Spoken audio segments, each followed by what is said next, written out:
Bonjour à tous et bienvenue pour la matinale, l'émission quotidienne de CMC Market qui débute à 10 heures. Je suis Nicolas Chéron, analyste pour vous servir. Nous sommes aujourd'hui le 31 mars et c'est donc la dernière séance du mois de mars, d'où le titre du jour, séance clé pour finir le mois de mars. En effet, la dernière séance du mois est souvent volatile car certains opérateurs vont modifier l'exposition de leur portefeuille. On pourrait donc avoir des prises de bénéfices ou des accélérations sur certains actifs. C'est généralement une séance, la dernière du mois, qui peut être propice donc justement à une certaine volatilité. Nous allons voir également ensemble qu'il y aura pas mal de statistiques et de discours cet après-midi. Et puis, bien évidemment, demain, nous serons le 1er avril, donc même chose, première séance du mois qui sera d'importance, d'autant plus que ce sera un vendredi. Et enfin, ce sera la séance demain des NFP, le Non-Farm Payroll, c'est-à-dire le chômage mensuel américain, qui devrait lui aussi engendrer une très forte volatilité. Donc aujourd'hui et demain devraient être des séances d'importance. Nous allons voir si le dollar continue de reculer ou bien s'il reprend du poil de la bête. Nous allons voir si les indices américains arrivent à casser leur résistance ou au contraire s'ils plafonnent. Et nous verrons également sur les indices européens jusqu'ici sous-performants si les supports tiennent ou au contraire si nous nous mettons en situation de danger. Bienvenue à tous pour cette matinale. Nous allons pouvoir commencer.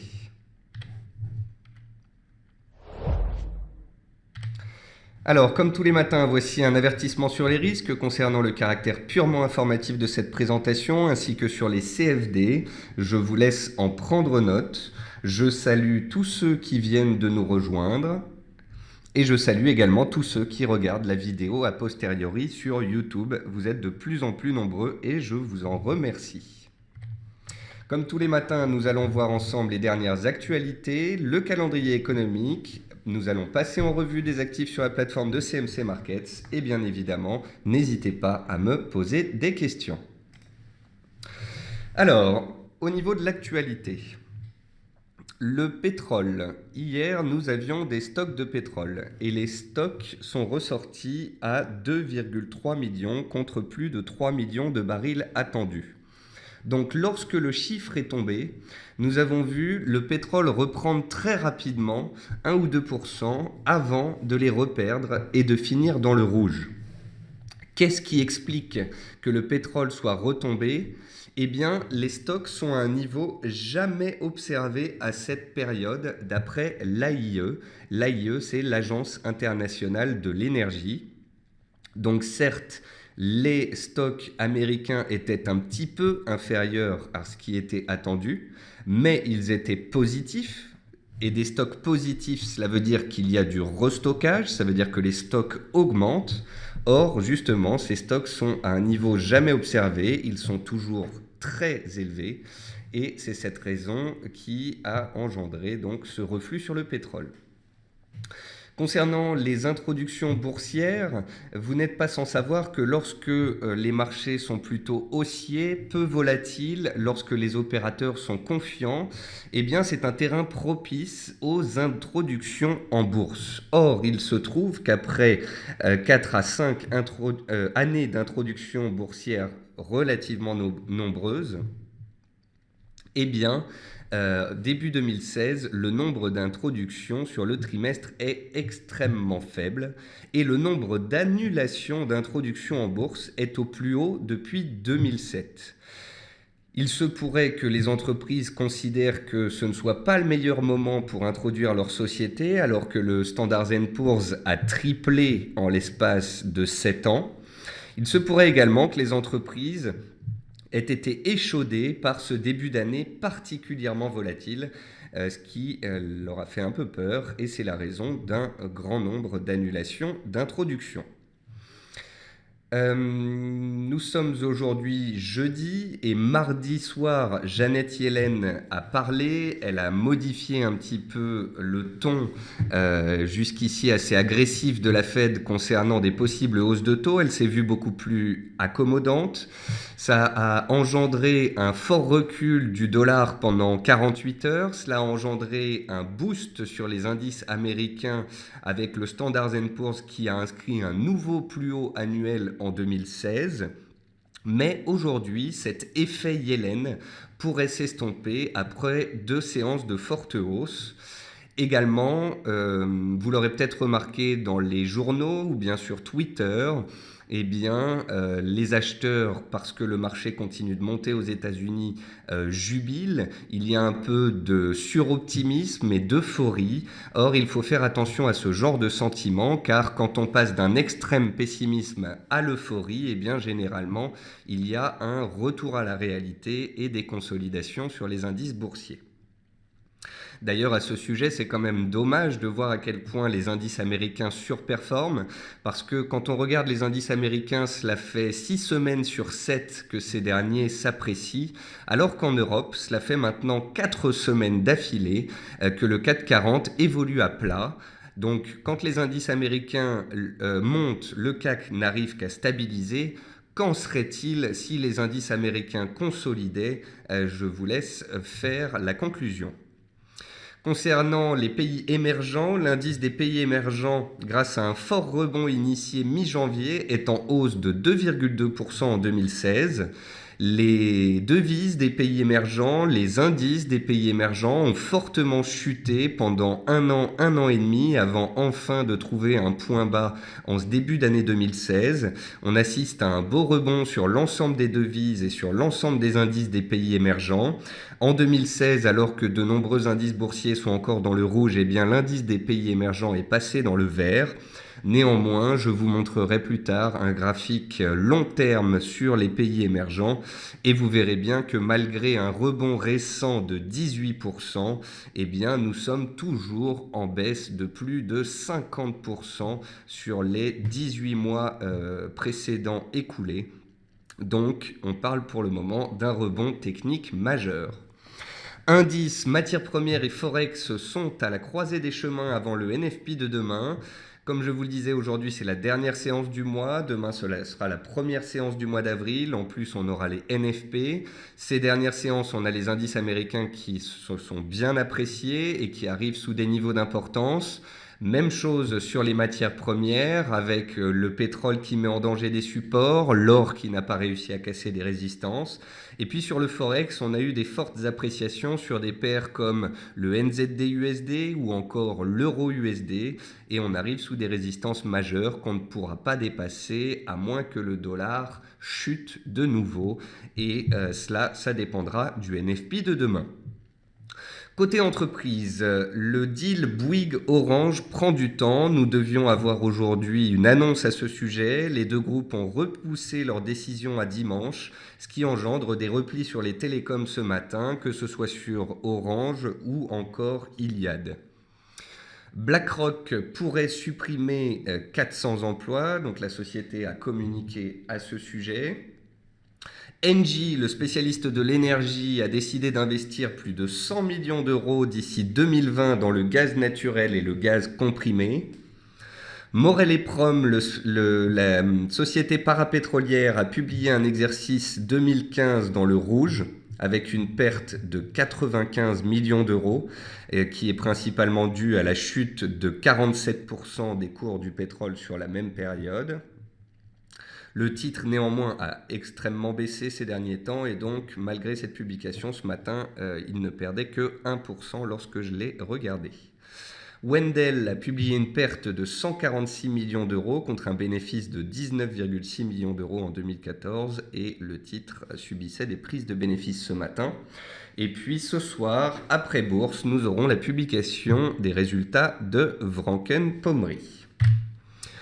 Côté statistiques, nous avons eu hier les créations d'emplois dans le secteur privé, donc l'ADP aux USA, et il est ressorti supérieur aux attentes à 200 000 créations contre 195 000. Les stocks de pétrole étaient inférieurs aux attentes à 2,3 millions de barils, mais malgré tout, ils sont sur des plus hauts en termes de saisonnalité, et c'est la raison pour laquelle les cours ont rechuté. Ce jour, à 11 heures, en zone euro, nous aurons l'inflation. Et puis cet après-midi, entre 14h30 et 23h, nous aurons deux statistiques. Donc les inscriptions hebdomadaires au chômage à 14h30 et le PMI de Chicago pour le mois de mars à 15h45. Et on aura deux discours. Discours de Charles Evans à 15h30 et discours de William Dudley à 23h. Ils sont tous les deux des membres de la Fed. Attention à ces discours-là, attention aux effets qu'ils pourraient avoir. En effet, certains membres de la Fed, comme Charles Evans, ont répété corps et âme ces dernières séances que tout allait bien aux États-Unis et qu'il y aurait deux hausses de taux cette année. C'est à nuancer puisque Janet Yellen, mardi, nous a dit que la Fed prendrait son temps, qu'elle allait étudier les conditions de marché, étudier les statistiques et que ce serait un rythme de hausse de taux qui serait relativement lent. Donc c'est Janet Yellen, la présidente de la Fed, c'est elle qui distille le discours de cette institution.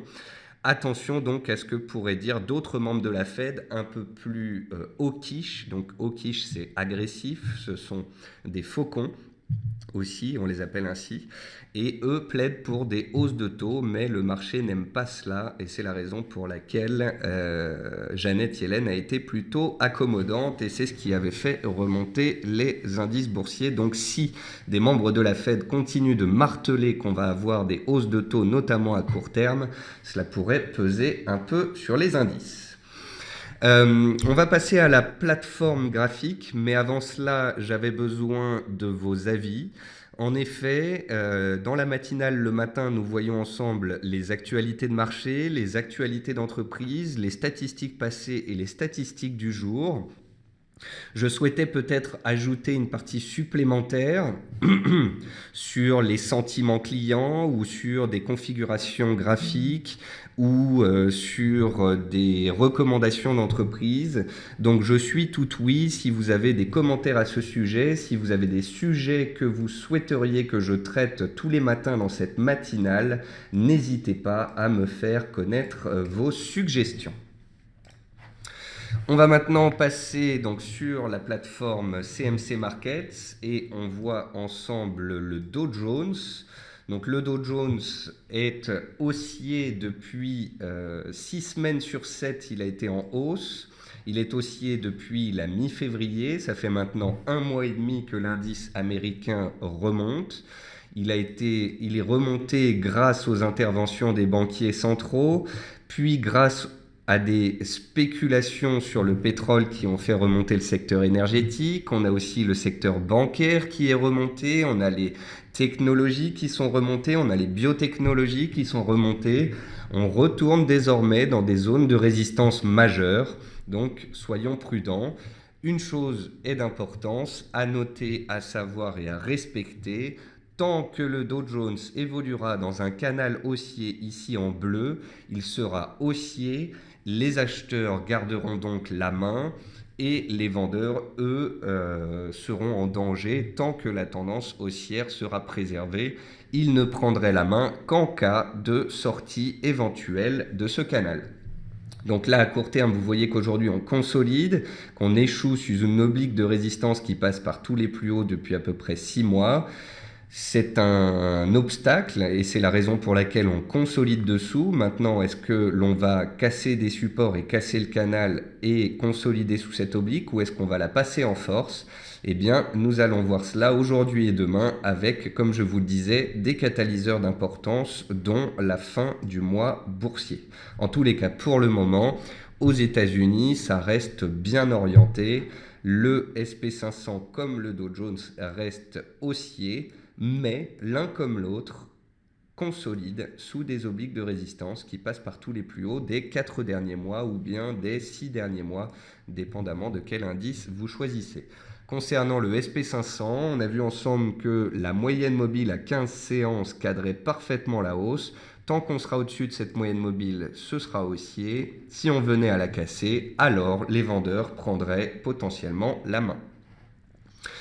On va regarder les indices européens et les indices européens, comme je vous l'ai expliqué ces dernières séances et semaines, eh bien, il sous-performe nettement. La sous-performance des indices européens s'explique par l'appréciation de la paire euro-dollar qui, ces dernières semaines, est passée de 1,08 à 1,13. Qui dit hausse de l'euro-dollar dit pénalisation des entreprises et des indices européens. Donc, le DAX que vous voyez ici sur le graphique continue de monter en crabe petit à petit dans un canal haussier qui cadre parfaitement sa tendance. Mais vous voyez que contrairement aux indices américains qui inscrivaient des nouveaux plus hauts ces dernières séances, eh bien lui a buté sous son niveau de résistance clé à 10 130 points. C'est le même constat sur le DAX que les indices américains. Tant que ce dernier sera dans son canal haussier, il sera haussier. Mais bien évidemment, plus l'on monte, plus on arrive sous des résistances et plus on a des risques à un moment d'avoir une correction baissière. J'invite simplement ceux qui souhaitent mettre à profit cette correction de faire preuve d'un maximum de patience afin de ne pas se mettre en face d'un train tant que celui-ci avance sur les rails. On va regarder aussi le CAC 40. Le CAC 40, donc c'est la même chose que le DAX, mais encore moins haussier. Vous voyez que contrairement à un beau canal haussier comme sur le DAX, le CAC 40, lui, est plus lourd. Il est à plusieurs pourcents de ses plus hauts récents. On est 4004, 4006, donc 5%. Vous voyez que le SP500 est 1 à 2% au-dessus de ses plus hauts récents. Le DAX est à 1% de ses plus hauts récents. Le CAC, lui, est à 5% de son plus haut de la BCE. D'ailleurs, c'est une extrapolation, mais imaginons que les indices américains corrigent fortement dans les semaines qui viennent et que le CAC vienne à casser les 4300 points et reparte à la baisse.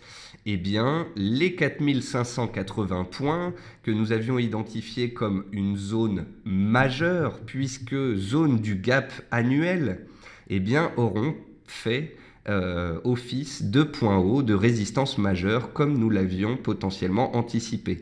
En effet, lorsqu'en février-mars les cours ont rebondi, on avait vu ensemble qu'un objectif majeur graphique ressortait entre 4580 et 4640 le gap annuel, que tant qu'on est sous ce gap annuel, il y a des perspectives techniques baissières sous ce gap annuel puisque c'est une configuration extrêmement rare. Et donc, c'est pour ça que je continue de vous expliquer que oui, les indices américains remontent, oui, le pétrole est remonté, mais les indices américains arrivent sous résistance, le pétrole n'arrive pas à casser 40 $, et malgré tout ce qu'ont fait les banquiers centraux ces derniers temps, eh bien, le CAC n'est toujours pas positif en cette année 2016. Et si à un moment les indices américains venaient à consolider, le CAC qui jusqu'ici sous-performe nettement dans la hausse, eh bien, pourrait être particulièrement performant à la baisse puisqu'il est relativement faible. Voilà, donc pas d'extrapolation pour le moment, mais je souhaitais simplement que vous remarquiez à quel point le CAC 40 est vraiment en sous-performance par rapport au DAX et encore plus par rapport aux indices américains. Encore pire que le CAC, on a le Belvin. Le Belvin, lui, sous-performe puisque donc il est dans un range comme le CAC et il est non loin de sa borne basse alors que le CAC, lui, a encore un petit peu de marge de manœuvre. Donc vous voyez bien comme ça qu'on peut créer une sorte de carte des indices, des plus forts aux moins forts. Dans les plus forts, on a le Dow Jones, le SP500, ensuite le DAX, ensuite le CAC, ensuite le Belvin. Et puis dans les indices faibles, comme on l'a vu ces derniers temps, c'est le Nikkei qui est particulièrement faible.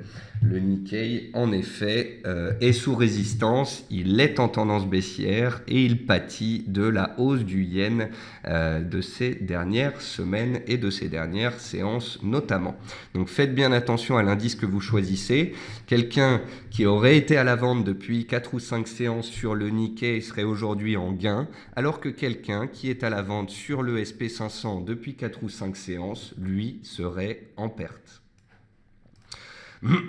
On va passer rapidement sur les actions françaises pour voir ce qu'il en est. Je regarde en même temps vos questions. Alors Thierry me demande, peut-on revoir le webinaire sur l'analyse technique pour aller plus loin? Thierry, concernant les webinaires que nous faisons tous les mardis soirs, on ne les enregistre pas. Néanmoins, c'est un programme de webinaire qui est récurrent. Ça veut dire que vous pourrez bientôt le revoir. D'ailleurs, à ce sujet, petite parenthèse, je vous emmène sur le site de CMC Markets, dans la rubrique formation, quand vous allez dans le calendrier et que vous regardez pour le mois d'avril. Vous voyez que demain, nous avons la matinale, comme tous les matins. Vous voyez également que demain, on aura un live NFP, donc on en a déjà fait 3 ensemble, ce sera le 4e. Rendez-vous à 14h15 pour le live NFP, donc il faut s'inscrire sur ce lien. Vous voyez que la semaine prochaine, il y aura un webinaire sur l'introduction au CFD, le mardi. Et puis le jeudi, alors là, je vous invite vraiment à tous vous inscrire et être présents. Ce sera un webinaire spécial sur les indicateurs avancés et les outils de trading que je ferai avec Patrick Rejonnier de Zone Bourse. Ce sera un webinaire spécial, comme vous en avez eu déjà sur le pétrole ou sur Ishimoku. Et je pense que ça va vraiment beaucoup vous intéresser. Voilà, donc pour ceux qui veulent connaître le programme des émissions CMC, c'est là que cela se passe. Je retourne sur la plateforme et on revient donc sur les titres qui sont en baisse ce matin. Si vous regardez les titres en baisse ce matin, vous verrez qu'il y a d'une part des titres qui sont baissiers par définition, d'autre part des titres qui pâtissent de la baisse du pétrole, et enfin, troisième famille d'actifs, il y a les télécoms qui aujourd'hui baissent à cause de cet accord entre Orange et Bouygues qui met du temps à venir. Neopost, par exemple, donc fait partie des titres qui sont baissiers depuis un certain temps et qui restent sous pression. Et lorsque les indices baissent, ce sont souvent les premiers titres à baisser. Numéricable baisse à cause de cet accord entre Bouygues et Orange qui n'arrive pas à venir, et on voit d'ailleurs qu'un beau double top se forme sur Numéricable. Vous noterez également une sorte de double top qui s'est formé sur Bouygues ces dernières séances. Il y a un accord qui a intérêt de tomber dans le secteur des télécoms et qui a intérêt d'être un soutien, parce que si on constate des doubles tops récents sur de nombreux titres et qu'un accord ne sort pas et que cela déçoit les investisseurs, alors ces doubles tops pourraient avoir des conséquences baissières beaucoup plus fortes que ce que l'on voit aujourd'hui. CGG est toujours à la baisse et toujours sous la borne haute de son canal baissier de moyen terme. Iliad, donc c'est toujours le secteur des télécoms. EDF, elle est baissière depuis 1 an. Technip, c'est le pétrole.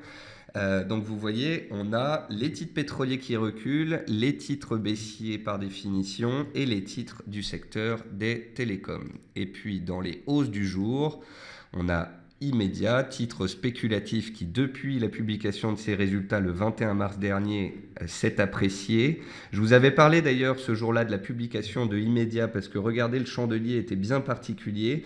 Le titre, suite à la publication, a ouvert à -10, est allé chercher -13, -14, puis a fini à l'équilibre.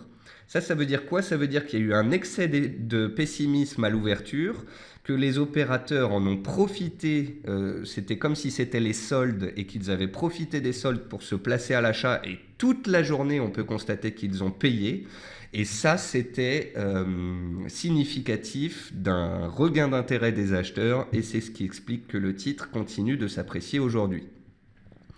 Un petit peu particulier, on retrouve Morel et Prom à la hausse, et c'est le seul titre de l'énergie qu'on retrouve à la hausse. En effet, comme je vous le disais tout à l'heure, la société a publié des résultats en très forte baisse, mais le fait est que le titre avait tellement baissé au préalable que cette annonce était attendue par le marché, et les opérateurs en profitent même pour se placer sur le titre.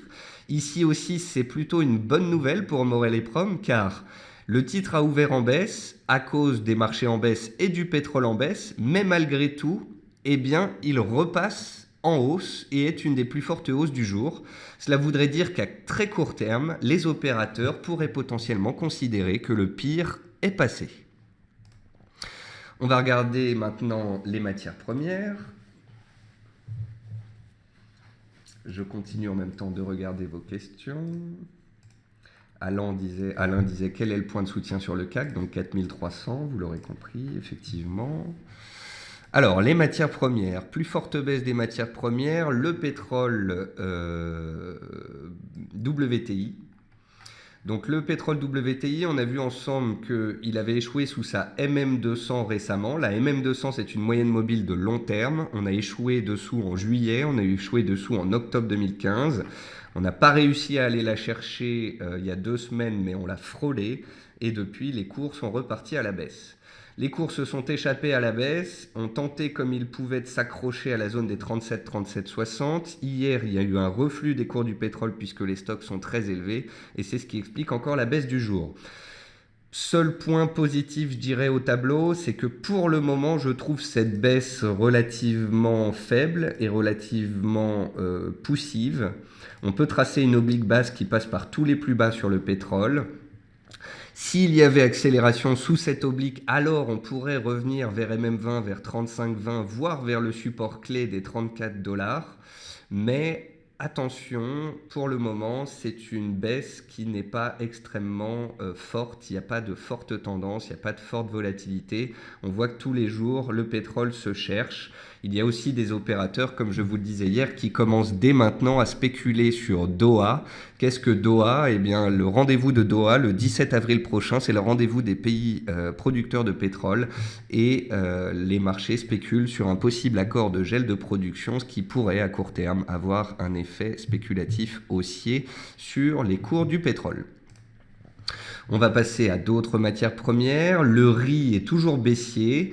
Alors faites attention au riz, je vais écrire une analyse dessus. J'ai interviewé, j'ai contacté un analyste américain spécialisé dans les matières premières agricoles et on a discuté ensemble du riz. Il est clair que pour le moment, le riz fondamentalement et techniquement est baissier. Voilà. Après, à un moment donné, s'il y a un regain d'intérêt, nous le verrons graphiquement. Il y aura potentiellement une sortie par le haut de la structure baissière dans laquelle les cours du riz sont. Mais pour le moment, le riz est un couteau qui tombe et acheter un couteau qui tombe, cela coupe. Donc, attention, le riz ne serait haussier qu'en cas de sortie par le haut de sa figure. Le café Arabica hier a réagi sur son support, ça fait même 3-4 séances qu'il réagit sur son support, mais malgré tout c'est très poussif. Alors je vous avais dit que je trouvais positif la sortie de canal baissier ici en orange et je trouvais positif la cassure de la zone des 125. Ce que je trouve négatif, c'est qu'on a échoué très rapidement sous les 135, qu'on a fait un plus haut plus bas que le précédent, qu'on est vivement retourné sur le support. J'avais trouvé positive la réaction ici le 28-29 mars, mais là je trouve ça très poussif. Et si les cours repassent sous les 123, cela voudrait dire qu'on réintègre le canal et qu'on invalide en fait les perspectives haussières. Donc attention à ceux qui auraient mis à profit le support. Si ce dernier casse, eh bien il y aura une invalidation de la hausse à court terme. Le jus d'orange, lui, par contre, est un magnifique exemple de tendance haussière de court terme. Nous avions vu dans la zone des 120 que le jus d'orange était sur support et que c'était un support qu'il avait tenu au mois de janvier. On a vu ensuite que le jus d'orange était dans une structure en épaule, tête-épaule inversée qu'il devait casser les 129. Il a cassé les 129 et ces dernières séances, il a continué de s'apprécier pour fortement monter hier de 4%. Le voilà sur une zone de résistance et si cette zone de résistance entraîne un reflux, on créera un range entre 120 et 140 a priori. Par contre, étant donné les chandeliers haussiers, la vitesse à laquelle on arrive sur cette résistance, il y a aussi de fortes chances qu'on puisse cette fois la casser. Et si on la casse, la prochaine zone majeure de résistance, elle se trouve ici. Soit le double du chemin déjà parcouru par le jus d'orange. Donc bravo à ceux qui auraient mis à profit soit le support, soit les cassures. C'est une belle configuration qui fait gagner ceux qui se sont placés à l'achat. Et c'est bien vu. Les cours de l'argent sont sur support oblique, mais c'est très mou, notamment parce que les cours de l'or hier ont reflué sous résistance. Je vous expliquais hier qu'il y avait un point très positif, c'était qu'on avait réagi avant les 1200, on avait réagi à 1207, 1208 et on était reparti vivement vers 1240. Mais hier, alors qu'on était à 1240 pile poil dans la matinale, je vous dis faites attention, le dollar a fortement baissé pendant 48 heures, il arrive dans des zones de soutien, les paires de devises en dollars arrivent sous résistance, l'or est sous résistance, c'est la borne haute d'un canal et c'est un niveau horizontal, et ça ne passe pas aussi facilement que cela. Donc attention, on a eu des points positifs pour la hausse, mais si par exemple le dollar américain devait fortement s'apprécier de nouveau en fin de semaine, il n'est pas impossible que l'or revienne vers la base des 1180-1200 qui à moyen terme serait un support conséquent. Si au contraire les cours de l'or arrivent à tenir et à remonter comme ça petit à petit, c'est vraiment les 1240 en cours de clôture qu'il faudra casser pour espérer voir les cours rejoindre leur plus haut annuel. Le gaz, lui, est toujours recherché, toujours positif. Ça fait 5 séances d'affilée qu'il clôture dans le vert. Cet après-midi, on est jeudi, donc on aura les stocks de gaz. Si les stocks de gaz sont inférieurs aux attentes ou considérés comme bons, tant qu'on reste au-dessus des 1,90, eh bien la hausse pourrait perdurer en direction du seuil psychologique des 2. Si au contraire, ce soir, après la stat, on revient vivement sous les 1,91, 1,90, alors on pourrait voir le range ici perdurer en zone de neutralité. Voilà, c'est à peu près tout pour les matières premières. Et concernant les devises, pour terminer, eh bien, les devises, elles sont à la croisée des chemins. Et pour cela, j'ai juste à vous en montrer une seule, c'est le NZD-USD. En effet, le NZD-USD est haussier, il est dans un canal haussier depuis 3 mois et il est relativement propre. Le problème, c'est qu'on arrive sur un haut de canal sur le NZD-USD et donc, même si le NZD doit continuer de monter dans les prochaines semaines, il pourrait se replier ou latéraliser avant d'aller plus haut. Donc attention à cela. Autant hier il y a eu une cassure, aujourd'hui un pullback sur support, autant la résistance du haut de canal ne se trouve pas très loin. Sur l'AUD, pareil, on est dans un canal haussier à faible pente. Pour l'instant, ça reste haussier, mais on monte en dents de scie. Vous voyez qu'on monte 3 séances, on rebaisse 2 séances, on monte 3 séances, on rebaisse 3 séances, et ainsi de suite. Ça fait 3 séances et demie que l'on grimpe.